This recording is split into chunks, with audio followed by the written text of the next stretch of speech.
Pemirsa, perhatian dunia tertuju pada satu manuver besar dari Beijing.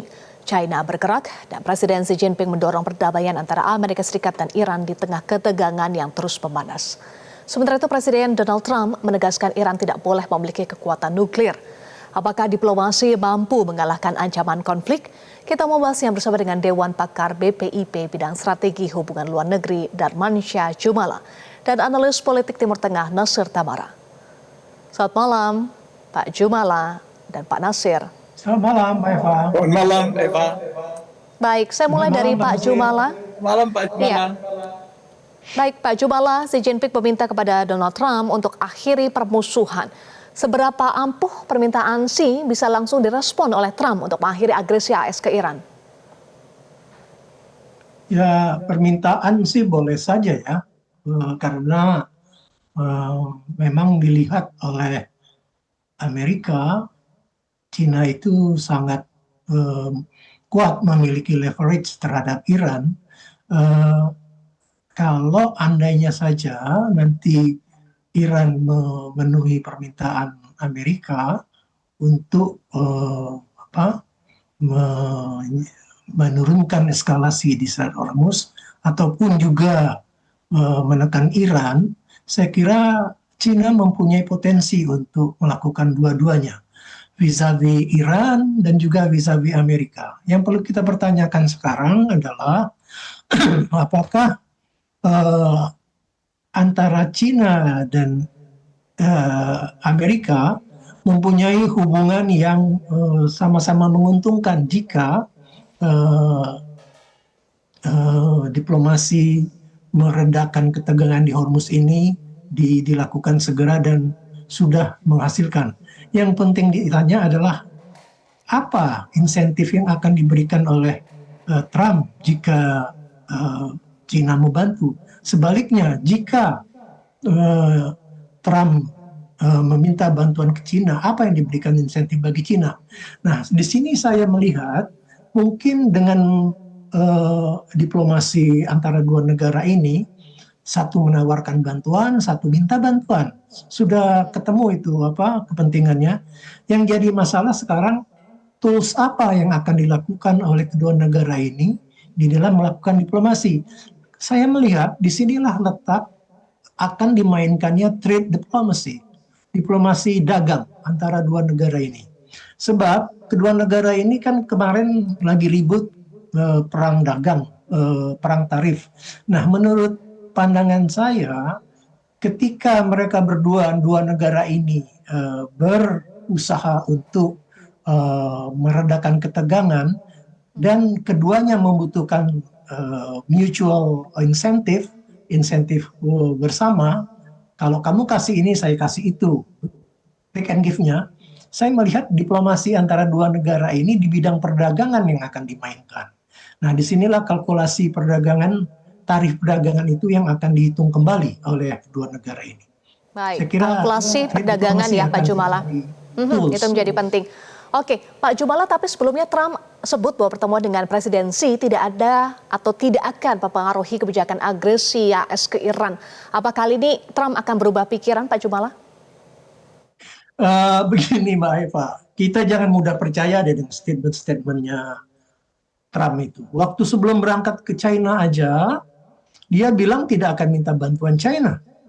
Tetapi sekarang, sebelum berangkat, Menlu Rubio justru minta China untuk memainkan perannya di dalam perang di Iran ini. Jadi menurut saya, kita tidak usah ambil statement-statement yang dibuat oleh Trump. Sudah nggak ini lagi deh, nggak bisa dipercaya. Kita lihat aja bagaimana yang dilakukan dalam kenyataan diplomasinya. Apa yang dilakukan oleh China, apa yang dilakukan Iran, dan apa yang dilakukan oleh Amerika dalam tindakan ya, bukan ucapan, bukan statement. Jadi saya tidak melihat bahwa statement Trump yang mengatakan tidak minta bantu dengan China, kemudian tidak akan mengendurkan eskalasi, saya tidak akan mempercayai itu selagi tidak ada tindakan konkret di lapangan. Begitu Mbak Eva. Baik, action speak louder than words ya Pak Jumala. Saya ingin bergeser ke Pak Nasir. Pak Nasir, awalnya Trump berharap Presiden Xi membantu melobi Iran menyetujui kesepakatan damai yang diajukan oleh AS. Namun setelah pertemuan antara Xi dan Trump, situasinya berbalik. Apakah artinya AS gagal melobi China untuk memaksa Iran mematuhi keinginan AS terhadap Iran? Cina itu tidak bisa dipaksa, Mbak Eva. Sebuah negara yang dalam statementnya juga dalam KTT itu mengatakan bahwa Cina lahir kembali dari sebuah negara yang tadinya mungkin sedikit lebih slow dalam pembangunan ekonominya, dalam peranan internasionalnya. Sekarang kan dia udah mengatakan dia sudah kembali lagi besar gitu. Sama seperti Xi Jinping juga bilang bahwa ya oke, Amerika di bawah Trump juga besar juga gitu kan. Itu bahasa diplomasi, tapi menunjukkan bahwa ya basa-basinya. Tapi kenyataannya apa? Kenyataannya adalah pada hari pertama yang paling penting itu pernyataan Xi Jinping bahwa masalah Taiwan itu sangat penting bagi Cina. Jadi artinya Taiwan itu harus kembali ke ibu pertiwinya, yaitu Republik Rakyat Tiongkok kayak gitu. Karena buat Cina, Taiwan itu merupakan bagian integral yang tidak terpisahkan dengan Cina dari dulu, dan kolonialisme dan imperialismenya yang memisahkannya. Dan sekarang ini Taiwan harus dikembalikan, dan sayangnya ada yang mengganggu, yaitu Amerika Serikat. Amerika Serikat itu menyatakan akan melindungi Taiwan. Dia telah mempersenjatai Taiwan dengan senjata-senjata paling mutakhir, dan dia juga telah mengirimkan pasukannya, kapal-kapal perangnya, pesawat-pesawat tempurnya, dan melakukan gertakan-gertakan terhadap Cina. Kemudian kita juga melihat bahwa dalam perang tarif yang dimulai oleh Trump sejak dia berkuasa lagi hampir 2 tahun ini, Cina tidak mau mengalah. Cina setiap kali ada tindakan, Trump mengajukan sebuah tarif yang tinggi, Cina mengajukan lebih tinggi lagi.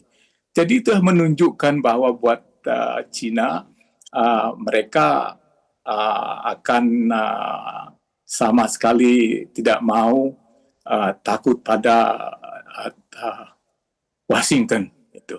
Dan ini juga kita bisa lihat bahwa bagaimana peranan Tiongkok ini sekarang menjadi lebih penting lagi di dunia seiring dengan mundurnya peranan Amerika Serikat. Jadi Cina telah memproyeksikan dirinya sebagai sebuah negara yang bisa dipercaya oleh Global South gitu, karena Iran masuk dari Global South gitu. Negara yang stabil, rasional, rasional, dan bisa menjadi mediator yang bisa dipercaya. Ini proyeksi ini yang dia sudah sampaikan ke dunia.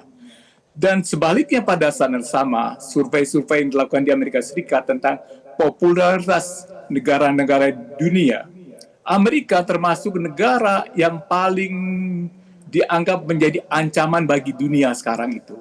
Dia cuma satu level aja di atas Israel gitu. Sedangkan Cina atau Rusia tidak dianggap sebagai ancaman besar bagi dunia. Jadi Cina sudah membaca dalam semua itu.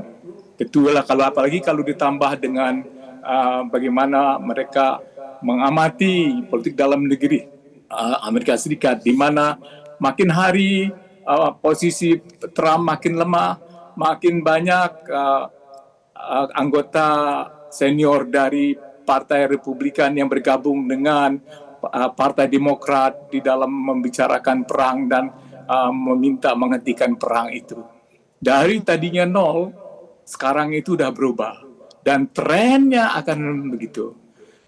Sebaliknya, posisi Cina makin bagus. Salah satu pukulan buat Amerika Serikat yaitu ketika seorang analis dan penulis sebuah strategi Amerika Serikat di dalam menguasai Timur Tengah dengan berbuat keras gitu ya, sehingga menghancurkan Irak, menghancurkan Libya, menghancurkan Afghanistan, dan kemudian juga menghancurkan Iran. Ini sedang dicoba kali ini, dan kemudian kalau berhasil mungkin Turki adalah bagian dari yang mau dihancurkan. Itu project of the American New Century namanya, dan itu namanya adalah Kagan. Kagan ini seorang neokon yang die-hardnya Partai Republik dan pembela dari Trump sekarang sudah mulai sangat kritis gitu. Dan banyak lagi kalau saya ambil contoh, apalagi laporan yang datang dalam hearing ya mengenai peperangan itu yang menunjukkan bagaimana kata-kata dari Kagan yang mengatakan bahwa kalau main catur antara Amerika dan Iran, Amerika itu sudah kena skak, mati gitu, kayak kita bilang. Dan ini laporan-laporan dari Sekretaris Jenderal Pentagon mengatakan bahwa memang betul adalah 40 pesawat mereka yang hancur, pesawat yang mahal. Memang betul banyak cari pernyataan lain segala macam. Dan dia masih mengelak berapa harganya, tapi harganya makin mahal gitu kan.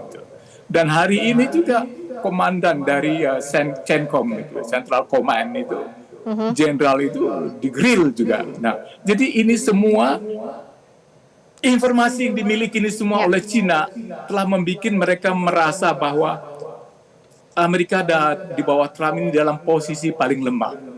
Sehingga Amerika itu mau melakukan penurunan ketegangan di Timur Tengah.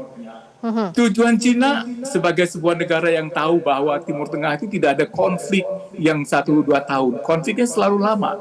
Paling lama itu sejak 47 sampai sekarang belum selesai.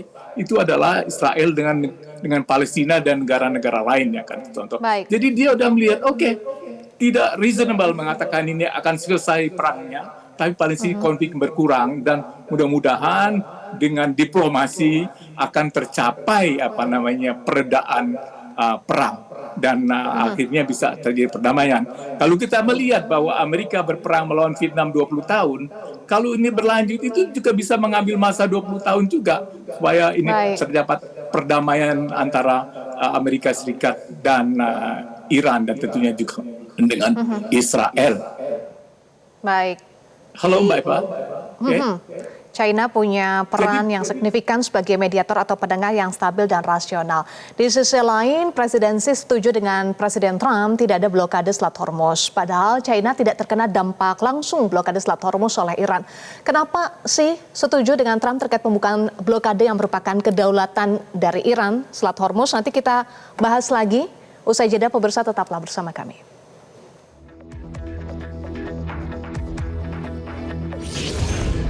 Pemirsa, kita lanjutkan pembahasan bersama dengan Pak Jomala dan Pak Nasir. Saya ingin kembali ke Pak Nasir. Pak Nasir, presidensi setuju dengan Presiden Trump tidak ada blokade Selat Hormuz meskipun Iran tidak melarang kapal-kapal China untuk lewat Selat Hormuz. Kenapa akhirnya sih setuju dengan Trump terkait dengan pembukaan Selat Hormuz yang merupakan wilayah kedaulatan Iran, Pak Nasir? Iran itu negara sudah 3.000 tahun ya. Dan Selat Hormuz itu selalu merupakan bagian dari wilayah Iran. Jadi mereka merasa bahwa wilayah itu harus dikuasai sepenuhnya. Mari kita lihat bahwa sebetulnya ya Selat Hormuz itu secara ekonomi sangat strategis, kita sudah tahu itu. Berapa sih besarnya selat itu? Ya beberapa fakta aja ya, lebarnya 55 sampai dengan 95 kilometer. Dan di situ ada Teluk Persia, Teluk Oman, Laut Arab, kayak gitu. Kenapa saya bilang ini? Karena saya pernah di sana ya, dan kemudian melihat bahwa pada perang Iran dan melawan Irak dulu, itu jadi sebuah ajang pertempuran yang luar biasa antara dua negara. Dan situ menunjukkan betapa Iran itu sangat memegang Selat Hormuz dan Teluk Persia itu. Kita lihat bahwa pada waktu itu, tahun 86 saja ada 106 tanker yang dibom oleh Iran ya. Kemudian juga 1987 ada 178 tanker yang besar-besar semuanya itu dan tenggelam ya. baru 98 itu berkurang. Tapi itu cukup peperangan di Selat Teluk Persia itu dan juga di Selat Hormuz itu telah menunjukkan betapa Iran itu buat mereka harga mati. Dan karena itu Iran sejak tahun 1987 juga telah mulai sebelumnya bahkan telah memasang ranjau begitu banyak. Kalau kita ke sana, kita bisa lihat bahwa Selat Hormuz itu kan sempit ya. Di bagian yang bisa dilayari itu hanya bagian yang merupakan wilayah Iran, sedangkan merupakan wilayah Oman itu susah. Dalam sejarahnya, Iran memang sering merazia kapal-kapal yang karena ada juga bajak laut ya di sana segala macam dan kapal-kapal penyelundup, kapal-kapal pembawa senjata, narkoba, bukan hanya minyak. Dan buat Iran memeriksa pemuatan itu sangat sering dilakukan dan semua senjata-senjata juga yang digunakan dalam perang waktu itu juga sudah dicoba di sana seperti rudal seed bomb gitu dan macam-macam. Saya bicara teknis ini supaya kita tahu apakah buat Amerika Serikat keuntungannya kalau dia kuasai. Kalau dia kuasai ya tentunya dia bisa menjadi sebuah tempat gitu ya untuk menyerbu setiap saat Iran kalau terjadi perang. Dan apakah mereka bisa memakai pengalaman ketika tentara Amerika Serikat menggunakan Normandy untuk penyerbuannya ke sana? Baik. Apakah itu bisa? Saya rasa sulit sekali. Kalau di Normandy itu ya kan pantai yang landai segala macam. Di Iran tuh gunung-gunung segala macam, rawa-rawa dan padang pasir. Jadi kalau terjadi perdamaian di Hormuz, maka sampai bulan Juni ini, maka tidak perlu terjadi kelaparan dari puluhan sampai seratusan juta orang di dunia. Karena harga-harga bahan makanan, energi akan naik. Itu laporan dari FAO. Ini tuh menekankan betapa Tiongkok itu juga ya mengimpor minyak dan gasnya itu 50% itu dari melalui Teluk Persia. Dan karena itu buat Tiongkok, Iran itu menjadi sangat penting. Iran itu buat mereka menjadi semacam supplier dari energi pabrik-pabriknya di Tiongkok. Namun juga Iran sudah lama membeli persenjataan dari Tiongkok yang digunakan di dalam perang melawan Amerika Serikat. Jadi hubungan antara Iran dan Tiongkok itu sangat membutuhkan antara dua negara yang merupakan pendiri dari peradaban selama ribuan tahun. Jadi hal-hal kayak gitu yang tidak dipahami oleh negara baru yang baru 250 tahun seperti Amerika Serikat lah. Dan di dalam diplomasi kan Abbas itu Menteri Luar Negeri mengejek antara dwarf katanya kan dia menyebut Amerika Serikat dalam sejarahnya kayak gitu. Ini menarik sekali. Antara Jadi Iran diplomasi dan China kelihatannya akan menang. Ya, akan menang karena untuk kepentingan seluruh dunia supaya tidak terjadi resesi yang mungkin depresi besar ekonomi setara mungkin lebih hebat dari depresi ekonomi tahun 30 yang telah melahirkan Perang Dunia Kedua dan melahirkan Hitler. Jadi karena itu jangan sampai karena tidak bisa mengurusi masalah Hormuz, masalah nuklir, karena tuntutan-tuntutan Amerika yang berlebihan, maka semua dunia menderita. Dalam hal ini kita bisa ngerti mengapa pertemuan antara Xi Jinping dan Trump dalam membuat Iran menjadi lebih kooperatif, tapi juga membuat Amerika lebih kooperatif, sehingga para diplomat profesional bisa berunding dan mencapai kata sepakatan. Terjadi perdamaian abadi lah gitu. Mungkin impossible lah perdamaian di Timur Tengah, tapi perdamaian itu yang didambakan oleh semua orang karena Amerika sedang kesulitan, Iran juga sedang kesulitan, dunia sedang kesulitan. Oke, perdamaian itu yang diinginkan. Kita ingin kembali lagi terkait dengan Selat Hormuz. Saya ingin ke Pak Jubala. Pak Jubala, bagaimana Iran akan merespons intervensi tanda kutip dari China terhadap Selat Hormuz usai pertemuan antara Xi dan Trump? Itu pertanyaan menarik sekali ya. Bagaimana China mau membujuk Iran supaya bisa membuka Selat Hormuz. Kita lihat dalam perspektif Iran deh. Pasti Iran akan ngomong begini, enak aja, yang memulai siapa? Gitu loh. Nah, yang perlu kita perhatikan di sini adalah yang yang menutup Selat Hormuz itu betul Iran. Tapi dia menutup itu karena ada diserang duluan oleh Amerika. Nah, dia menutup Hormuz. Kemudian Amerika membuat blokade laut di Teluk Oman. Jadi runtutan kronologisnya begitu. Nah, andainya saja nanti China meminta Iran akan membuka Selat Hormuz, pasti ada saja permintaan Iran kepada China karena dia yang memulai. Ini kira-kira ya, kata Iran, karena dia yang memulai, jangan saya yang ditekan untuk membuka Hormuz. Cabut dulu blokade yang di Teluk Oman itu. Pertama, kalau dia cabut blokade laut di Teluk Oman, saya akan buka Hormuz. Tetapi ganti rugi dong, dia yang nyerang duluan. Seperti yang dia sampaikan pada waktu perundingan pertama di Pakistan yang gagal itu. Nah, saya kira kronologis langkah-langkah diplomatiknya begitu.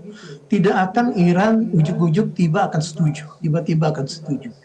I doubt it. Yang saya bayangkan justru Iran akan menyatakan ini kepada Cina. Ntar dulu, lihat dulu kronologisnya.